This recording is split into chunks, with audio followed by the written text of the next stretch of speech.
जी students, आज हम लोग पढ़ेंगे निबोथियन सिस्ट के बारे में। निबोथियन सिस्ट जिसका दूसरा नाम क्या है, सर्वाइकल सिस्ट। और ये क्यों होती हैं, इसको समझने के लिए हमें सर्विक्स की, क्योंकि सर्वाइकल है तो सर्वाइकल से आप समझ गए, आप गायनोलॉजी पढ़ रहे हैं तो सर्वाइकल का मतलब है सर्विक्स। अब जो सर्विक्स है ना, यहाँ पर जो इसकी एनेटमी है इसको थोड़ा सा समझते हैं कि सर्विक्स के ऊपर, जिसे हम माउथ ऑफ सर्विक्स कहते हैं, जिसे हम बर्थ कैनाल भी कहते हैं, इसका जो दूसरा नाम है, तो यहाँ पे सिस्ट लाइक अपीयरेंस हो जाती है। तो इस जगह पे अगर सिस्ट बन जाए, इसको निबोथियन सिस्ट कहते हैं। अब ये जो सर्विक्स है इसके 2 पार्ट्स हैं। आउटर पार्ट है जिसे हम कहते हैं स्क्वैमस एपिथेलियम सेल्स, और दूसरा पार्ट होता है जो सर्विक्स का इंटरनल लेयर बनाता है, उसे हम कॉलमनर एपिथेलियम सेल्स कहते हैं। तो ये जो कॉलमनर एपिथेलियम सेल्स हैं, इसका काम क्या होता है, सीक्रेशन को बनाना या म्यूकस बनाना। तो सर्विक्स से जो म्यूकस निकलता है तो वो सेक्सुअल इंटरकोर्स में भी हेल्प करता है, और बर्थ कैनाल के टाइम पर एज अ बर्थ कैनाल जब ये वो करता है, एक्ट करती है सर्विक्स, तो ये जो फीटस है उसको आगे मूव करने में हेल्प करता है। तो ये जो सीक्रेशन होती है या म्यूकस होता है, ये कॉलमनर एपिथेलियम सेल्स बनाते हैं सर्विक्स के। अब क्या होता है, देखिए हमने दो उसकी लेयर्स पढ़ ली। 2 तरह की लेयर्स होती हैं, एक आउटर होती है, एक इनर होती है।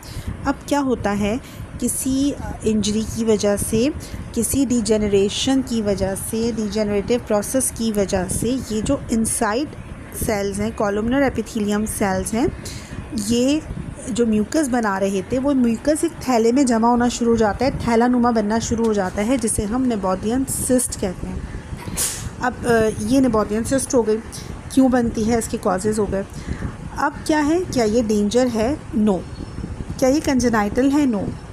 क्या मतलब है, अगर किसी फ़ीमेल को निबोथियन सिस्ट हो गई है तो वो अपने जो हस्बैंड है उसके साथ रिलेशन कर सकती है। आप एज अ डॉक्टर, अगर आपकी क्लिनिक में ऐसी पेशेंट आती है तो आप उसको परमिट कर देंगे कि आप कर सकते। अब क्योंकि सर्विक्स की जो है ये सिस्ट है, तो फीमेल को महसूस हो सकती है, पेन हो सकता है इंटरकोर्स के दौरान, हस्बैंड से रिलेशन के दौरान।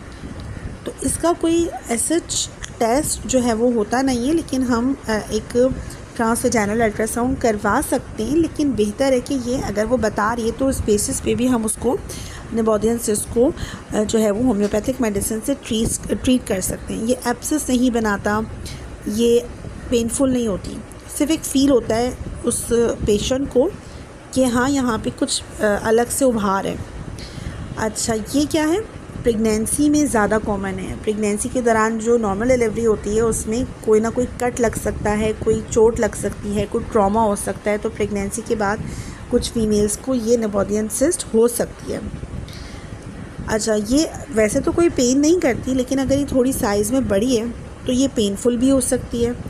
अब मोस्टली क्या है, इसकी सबसे अच्छी बात यह है कि ये खुद ब खुद डिज़ोल्व भी हो जाती है कुछ अरसे के बाद। इसमें कोई ख़ास सर्जरी की ज़रूरत नहीं पड़ती।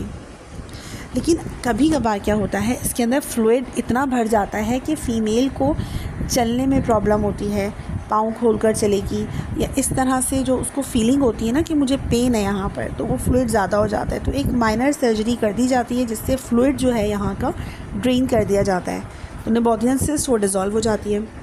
लेकिन ये जो थेरेपी है होम्योपैथी में, इसके लिए 2-3 मेडिसिन है, लाइक सीपिया है, 30 में आप ऐसी फ़ीमेल को दे सकते हैं। सैलेशिया है, अगर उसके अंदर बहुत ज़्यादा फ्लूइड भर गया है तो आप उसको सैलेशिया दे सकते हैं। तो सैलेशिया हम जानते हैं ना कि होम्योपैथी में कोई भी चीज़ को बाहर निकालने में हेल्प करती है, तो उसके अंदर फ्लूइड अगर भर गया है तो सैलेशिया 6x की पोटेंसी में हम दे सकते हैं।